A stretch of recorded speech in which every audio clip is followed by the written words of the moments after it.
agenda pembacaan eksepsi. Namun kami tadi minta kepada majelis hakim untuk tunda dulu pembacaan eksepsi karena kami sudah mengajukan kurang lebih 5 kali permohonan pengalihan status tahanan karena kondisi klien kami yang masih sakit.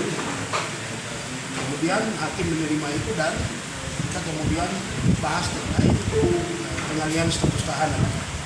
Nah, tadi hakim sempat skorsing sidang untuk kami mengecek tempat yang ada di lapas dan lapas AB. Kita setelah ke sana lihat memang ruangannya ada 3 ruangan, tapi lebarnya itu kurang lebih 1,5 meter, panjangnya 1 meter lebih. Itu sudah kita bisa lihat kondisinya sangat kecil. Kemudian dari sisi ventilasi udara sendiri itu tidak bagus karena udaranya hanya dari depan. Sementara untuk masuk ke dalam ruangan tersebut itu ada kurang lebih 3 pagar yang kita harus lalui. Sementara dalam peraturan Menteri Kesehatan tentang pedoman penanganan pasien tuberkulosis itu mewajibkan agar si pasien TB harus tinggal pada ruang yang terbuka, bersih, dan juga ada akses matahari masuk atau sirkulasinya banyak. Berdasarkan itu tidak layak. Bahkan tadi ada dokter juga yang kami, Pak Dr. Victor yang tangani klien kami di Rumah Sakit Umum Daerah, spesialis paru, dia sendiri lihat dan menyebutkan bahwa itu rumah atau ruangan tidak layak. Sehingga kita kembali ke pengadilan dan Dr. Victor sebagai ahli paru sendiri sampaikan kepada majelis dan setelah majelis berembuk memutuskan untuk tetap pada pembantaran. Atas fakta ini kami juga merasa tidak dijawab permohonan kami yang sudah kita ajukan sekitar 5 kali. Karena yang kami ajukan itu di dalam juga kami memberikan tempat yang sudah kita sediakan dan aksesnya sangat dekat dengan rumah sakit serta ruangannya sesuai dengan standar dalam Permenkes tentang penanganan pasien tuberkulosis. Begitu.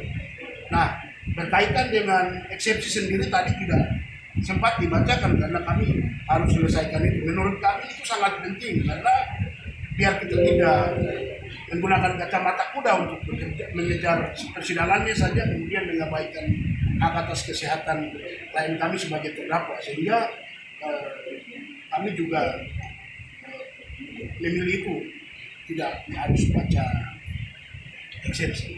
Mungkin itu kondisi persidangan tadi. Selain itu yang pasti ada rekan-rekan saya di sini yang juga bisa ditanyakan sudah ada ini kah? langsung pada klien kami. Sudah tempat yang disiapkan kah? Ya. Tempat yang disiapkan untuk ini. Oke. Nah, berkaitan dengan tempat yang disediakan, kalau menurut hakim tadi, hakim lebih mengarah pada lapas. Sementara kondisinya seperti yang tadi saya jelaskan. Saya kurang tahu dari Pengadilan Negeri Jayapura atau dari jaksa atau dari lapas yang akan sediakan anggaran untuk menyiapkan tempat itu, kami kurang tahu. Kami juga di sini mempertanyakan terkait Dinas Kesehatan dalam menjalankan peraturan Menteri Kesehatan tentang penanganan pasien TB. Kami lihat referensi di tempat lain itu ada rumah singgah bagi pasien TB. Tapi di sini saya kurang tahu Dinas Kesehatan Provinsi Papua maupun Dinas Kesehatan kabupaten kota yang ada di Papua sediakan rumah singgah bagi pasien TB atau tidak. Apalagi ini statusnya tersangka atau terdakwa. Disediakan atau tidak? Dan kalau seperti begini kan klien saya berada dalam kondisi yang tidak pasti. Tidak pasti mulai dari tempat yang tidak pasti, yang berikutnya tidak pasti karena majelis juga tidak menjawab surat permohonan kami yang kita berikan berdasarkan pada Undang-Undang Nomor 8 Tahun 1981. Di situ yang saya pikir saya minta juga kepada Komisi Yudisial untuk pantau sidang ini karena saya takut proses sidang ini kemudian berjalan secara subjektif oleh majelis hakim yang tidak profesional dalam menjalankan proses ini, karena kita mengajukan permohonan berdasarkan pada Undang-Undang Nomor 8 Tahun 1981. Kita tidak bawa pendapat keluar dari aturan yang berlaku di negara ini. Mungkin itu ada pertanyaan lain kepada klien kami ataupun rekan kami yang lain, silakan. Ada hal yang mau disampaikan?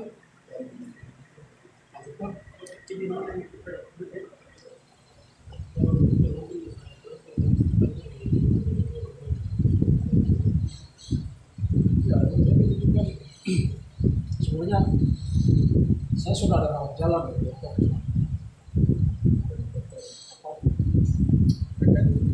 Dia sudah rawat jalan. Status saya itu rawat jalan. Jadi pasien yang rawat jalan tidak harus ada di dalam.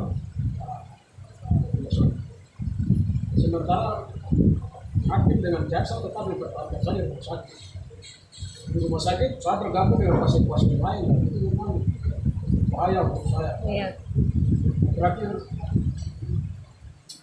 apa dari sisi keamanan kesehatan saya itu terganggu. Karena saya tidak disediakan ruangan yang baik. Karena kan kami membantu proses hukum ini supaya jalan lancar. Jaksa hakim ini supaya pengadilan jalan, kita sama-sama saling menghargai jalan. Tapi saya lihat sepertinya negara memiliki niat yang lain. Sangat. Negara mungkin saya sudah terlalu kokoh. Saya tunjukkan diri sebagai orang yang berpengaruh. Iya. Dan saya tidak pernah bersalah. Iya. Kasus saya itu adalah kasus rasis yang biasa. Iya. Nah itu saya justru dari sidang hari ini membuat saya bertanya bagaimana saya bisa percaya hukum ini. Bagaimana saya bisa percaya hukum ini. Kalau negara memiliki niat yang baik, niat politiknya lebih besar daripada proses hukum. Saya dari awal sudah bilang, selesaikan persoalan Papua. Iya. Masalah sudah jelas, hukum internasional jelas, Iya. hukum kita bisa berbuat. Kau mana? Kita tidak bermain-main, kita jalan terbuka. Orang Papua berjuang punya dasar hukum yang keras, dasar moral yang keras. Jadi, kalau proses hukum ini lebih banyak dipengaruhi oleh situasi politik atau tekanan politik dari pihak lain atau negara, saya pikir semua orang hari ini sedang menunjukkan bahwa selesaikan masalah Papua secara damai dengan cara yang logis. Itu sedang proses itu sedang berjalan. Tapi kalau negara ini yang lain, saya pikir bagaimana kita mau percaya negara ini punya hukum yang adil bagi orang Papua. Sementara hukum sendiri tidak menjamin kami, menjamin hak-hak kami sebagai warga negara. Bertanya, bagaimana kami mau mengakui diri sebagai? Saya kan dihukum di sini, ikuti proses hukum ini, karena kan saya menghargai hukum yang ada di negara ini. Saya menghargai hukum di negara ini, tapi kalau aparat penegak hukum lalu institusi-institusi hukum ini tidak menghargai proses, tidak memenuhi hak dan kewajiban dari tersangka dan yang lain-lain, kita mau harap keadilan di mana? Saya saja ini terbuka di Jayapura saja diperlakukan seperti itu. Undang-undangnya jelas, peraturannya jelas, menjamin saya untuk mendapatkan jaminan kesehatan. Tapi sampai hari ini diperlakukan seperti itu. Belum lagi yang lain. Kita sangat ragu. Yang kedua, saya tidak takut penjara ya. Penjara itu sudah menjadi istana bagi semua pejuang. Amin. Luar biasa. Bukan soal itu, tapi saya kan sedang uji negara ya. Kalau negara menghargai kesehatan kemanusiaan saya, karena seharusnya diperlakukan saya sebagai manusia. Tapi kalau negara melihat saya sebagai monyet, di mana karena kata monyet, penghinaan terhadap orang Papua kata monyet itu membuat saya masuk dalam penjara ini. Saya juga sadari diri bahwa orang ternyata betul saya monyet. Bukan karena saya monyet jadi diperlakukan sama seperti binatang yang tadi ditaruh di dalam ruangan isolasi yang terkurung. Itu yang tidak layak bagi pasien. Jadi bukan soal kita takut penjara, bukan soal itu. Nah, ini kan seakan-akan negara sudah vonis kita bersalah sebelum meja sidang ini putuskan saya bersalah. Ini justisianya tidak digunakan.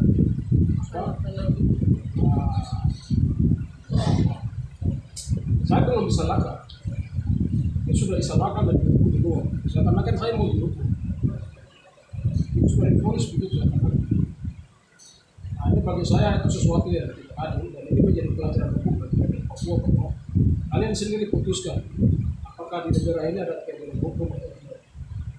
Apakah hukum di negara ini memberikan jaminan kepada orang Papua sehingga orang Papua merasa kita berbangga di dalam negeri atau tidak. Kalau seperti ini, saya bingung.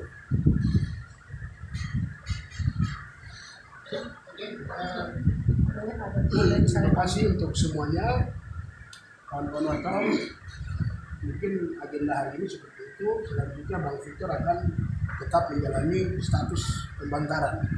Nanti akan kami dapat kejelasan sidangnya kapan, kita tinggal menunggu keterangan dari hakim. Ya. Mungkin begitu, salam Ya. hormat. Saya Ada mau- yang mau saya sampaikan, mau- Mama? Cuma Ini Ibu DPD RI, ya. DPD. Silakan.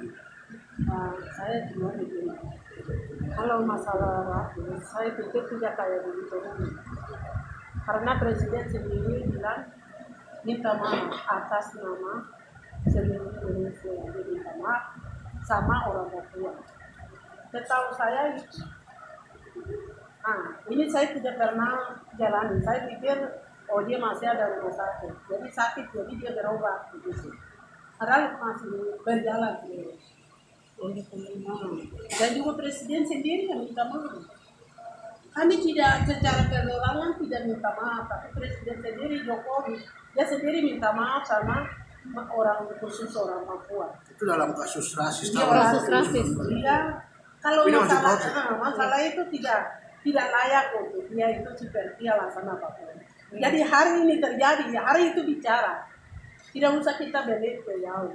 Orang Papua itu keuntungan orang Indonesia. Jadi hari ini harus paham, ingat tidak boleh kita belit ke jauh. Jadi saya pikir itu masalah itu tidak ada. Kalau masalah rakyat, nah itu saja yang saya bicara. Oke, terima kasih Mama untuk Iya. tambahan keterangannya. Mungkin seperti itu kawan-kawan, salam hormat. Terima kasih buat masyarakat maupun juga kawan-kawan yang datang.